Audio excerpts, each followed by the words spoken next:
Hello everyone, I am Dr. Mahati Priyadarshini, Medical Director and Chief Consultant Critical Care Medicine and Pain Medicine at Gaman Multi-Specialty Hospitals. Today I am going to talk about a very important and interesting topic.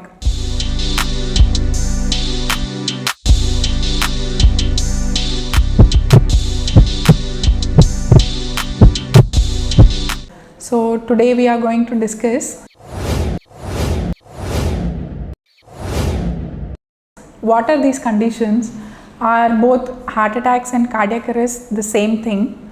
What can we do to prevent these conditions? How can we identify the risk? So these are the things that I will be discussing mainly. So first, coming to heart attack. What is a heart attack? Heart attack, it refers to a health condition where the blood supply to the heart is blocked, and it is usually because of blockages in the arteries due to cholesterol. So this is a specific condition, and in heart attack there is a specific reason which causes dysfunctioning of the heart. Now coming to cardiac arrest, it is a condition where the problem happens due to disturbance in the electrical system of the heart. There are currents passing in the heart, because of which the contraction and relaxation happens. So when there is an electrical disturbance, the cardiac arrest happens. So due to that electrical disturbance, there is a sudden stoppage of the heart and the patient becomes unconscious as there is no blood flow happening to the brain. There are many causes for cardiac arrest to happen, and the heart attacks and cardiac arrest are not the same. Cardiac arrest can happen due to a heart attack, but heart attacks always don't lead to cardiac arrest. So there is also one more term that is very frequently used, usually in elderly people, what is called as heart failure. So what is heart failure? So heart failure happens when the heart is not able to contract or relax completely, and this can happen due to weakness of the muscle and many factors. So what happens then? The blood flow to the body is again hampered, and that leads to symptoms, usually symptoms like breathlessness, a lot of fatigue, difficulty in doing even day-to-day activities and all that. So why is it important to understand the difference? It is important because the approach and treatment is different to all of the three conditions. Cardiac arrest is a very devastating situation, and the person almost definitely dies if not intervened. So the bystander plays a very important role in saving a patient who had a cardiac arrest, and hence it is very important to be aware of basic life support.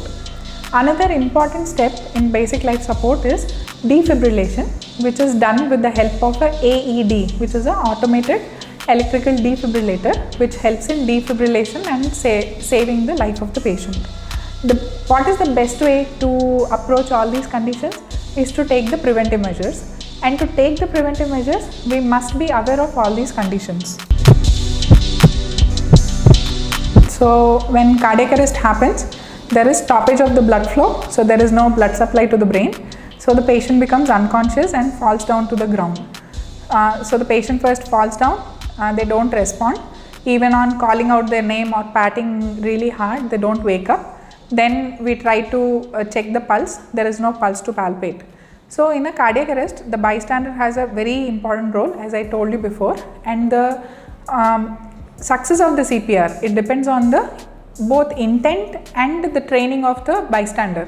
They should be well trained, and also their intent, they should have an intention of saving the life of the patient who has fallen down. So the bystander has to immediately start the chest compressions, which is the first step of cardiac arrest, and it should be started immediately. Now the next question is how to prevent a cardiac arrest. So the prevention starts mainly by knowledge, by knowing the risk. So we should be able to know whether we are at a risk of having a cardiac arrest or not. So it predominantly, as I told you before, happens in patients who have previously had heart attacks or have birth related heart defects or valvular heart diseases. But sometimes genetics and mutations also play a very important role. We have seen ourselves and heard many times that the person has suddenly fallen down at his workplace and died, or an athlete on the field he's playing and he has fallen down and died, or a person who has been living a healthy life suddenly doesn't wake up in the morning. So why does this happen? So these are the conditions in which we say that the patient has suffered a cardiac arrest, and these conditions happen due to genetic mutations where they don't have any pre-existing heart disease, but it runs in the family. So when should we be thinking of these things? Suppose we have had somebody young dying in the family without any unexplained cause, or the conditions that I told before, like they don't wake up, they don't wake up in the morning. The previous day they were doing well and they don't wake up in the morning. If these kind of things have happened in the family before, then we, the family members, must be aware, and we should do regular heart checkups, keep our cholesterol under control, and live a healthy lifestyle. So if we are aware of the risk and if we keep these things in our mind, we can go for evaluation, and with evaluation definitely there are treatment options which can prevent deaths. For example, the ICDs, intracardiac devices. Suppose there is a risk of having a heart attack, or there is a weak heart, and that can lead to cardiac arrest. So or there is a risk of having arrhythmias, abnormal heart rhythms.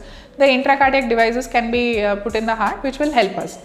So now that I am mentioning the intracardiac devices, I want to talk about few myths associated with the devices. So many people ask me, is it okay to get an ultrasound done, X-ray done, CT scan done if we have a ICD, the intracardiac device? So there is absolutely no problem in getting all these tests done. The second myth is MRI should not be done for patients with ICDs. Patients with ICDs can get done MRI, but the machine has to be switched to MRI mode. That is important. So we have to contact the person who is setting up the ICD. They will switch it to the MRI mode, and the MRI can be done. Another question that is asked is, can these people handle microwaves?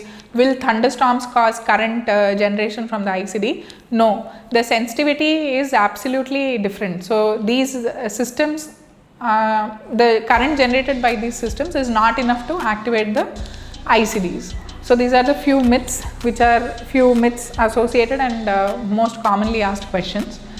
So now that we are talking about ICDs, I would want to tell about palpitations. So many times people complain of palpitations. They say there is a sudden increase in heart rate and we can feel that heartbeat.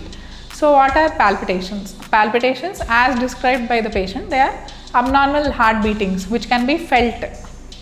So are palpitations always dangerous? No, most of the times palpitations are benign. If there is a reason for the heart to beat fast, like the person is under stress, or there is some excitement, or the person has done an exercise after a very long time, so that sudden exercise, all these conditions can cause palpitations, and they are usually benign. They don't cause any health risk, and the person might not need any further investigation. But if the palpitations happen at rest, then they must definitely be evaluated. And I would say that it is better to let your doctor decide whether your palpitations are benign or they need intervention. So most commonly palpitations in elderly are called as atrial fibrillations. So they complain of giddiness, shortness of breath, and atrial fibrillations require medications, and sometimes they require shock also, depending on the presenting condition of the patient. And in young, usually in teenage patients, the common arrhythmia is supraventricular tachycardia. Supraventricular tachycardia happens because of abnormal pathway in the electrical system of the heart, and for that electrophysiological studies can be done, and radiofrequency ablation of that abnormal pathway can be done, and the person can live a normal life. And so it is very important to get evaluated. So at the end of this talk, what I would like to say is, it is important to know the difference between different heart conditions, to be aware of our body, and to know the risks. Why do heart attacks happen? They usually happen because of the habits: smoking, irregular lifestyle, lot of stress, getting exposed to polluted environment, not eating healthy food. All these things are the contributing factors which lead to heart attacks. Why do these young people die because of heart attacks? It depends on the amount of area of the heart getting involved in heart attack. If the large part of heart is being affected, then it can lead to cardiac arrest. So prevention is always better than cure. It is better to be aware of the conditions and take preventive measures rather than be sorry. Thank you.